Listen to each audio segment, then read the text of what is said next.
Voilà, nous reprenons la suite du cours. Alors nous avons à l'instant parlé de la lettre bête, tout ce qu'il pouvait y avoir derrière la lettre bête, c'est-à-dire Bat, la jeune fille qui contient le yod, le germe divin, en son sein. Et donc c'est une image messianique de la création qui doit donner naissance au Messie. Et donc ça s'est incarné par la Vierge Marie. Et nous avons parlé aussi du fait que cette lettre apparaît dès le commencement. C'est la première lettre en fait du texte sacré, de la Torah, de la Genèse. Le premier mot de la Genèse, c'est Bereshit, au commencement. Bereshit, donc dans le commencement. Et bien dans ce mot, on va s'attarder un petit peu maintenant sur ce mot de Bereshit, qui a beaucoup de sens, qui contient donc ce bête, cette lettre bête, très riche.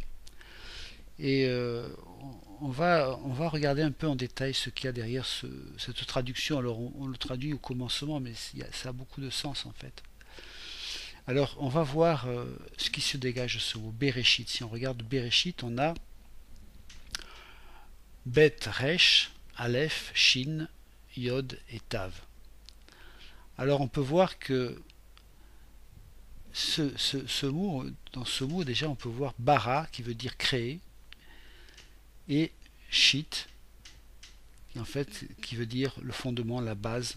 Ça peut se prononcer set. Le che se prononce s aussi, mais c'est la même lettre. Donc créer le fondement, créer la base. Donc c'est vraiment le commencement de la création.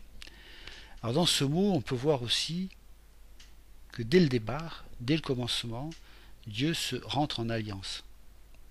Dans Bereshit, il y a Brit, le mot Brit, Bet, Resh, Yod et Tav, qui veut dire alliance, et Esh, Aleph et Shin, qui veut dire feu.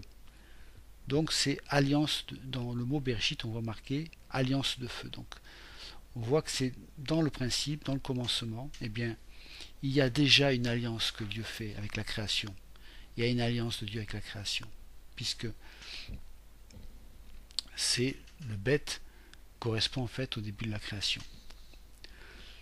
Donc ça c'était pour le mot Bereshit.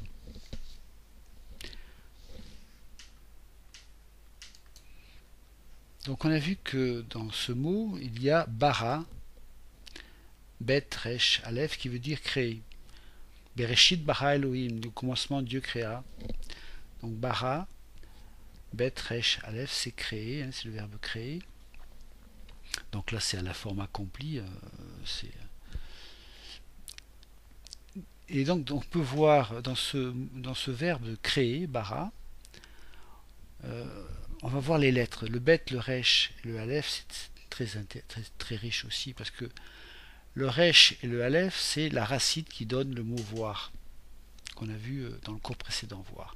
Donc créer, c'est bet avec un resh, aleph, ça pourrait se lire, pour les hébraïsants qui sont un petit peu habitués à l'hébreu, le bet ça veut dire aussi dans, en, la préposition. Donc ça peut être aussi vu comme créer, c'est dans le fait de voir.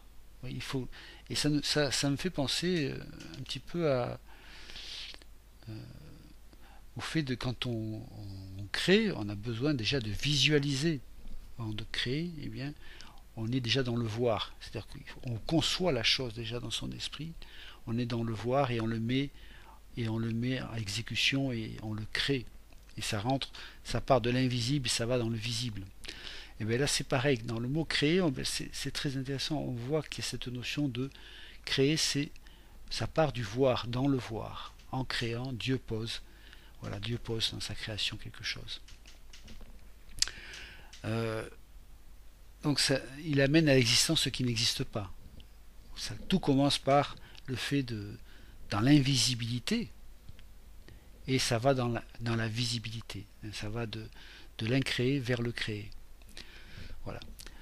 Donc, qu'est-ce qu'on peut voir aussi dans ce mot de créer? On voit bar, bet, resh, on voit aussi le fils. Donc le fils, le aleph correspond à Elohim, et bet et resh, ça correspond au fils. Et on voit que le fils de Dieu, et bien il est à l'œuvre dans la création. C'est lui qui crée, c'est lui qui est qui est un acte créateur, hein. C'est le Fils, c'est l'exécuteur.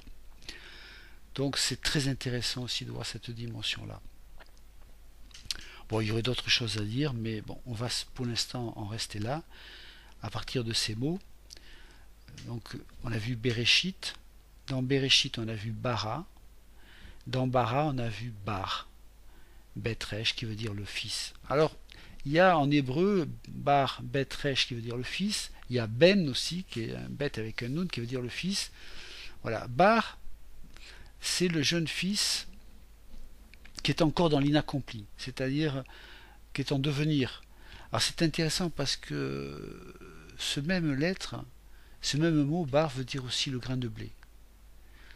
Et dans l'œuvre du Christ, le Fils de Dieu, eh bien, il dit, il est comme le grain de blé qui doit mourir pour croître et donner la vie.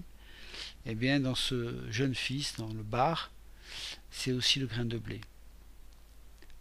Voilà. Donc c'est intéressant à méditer tout ça.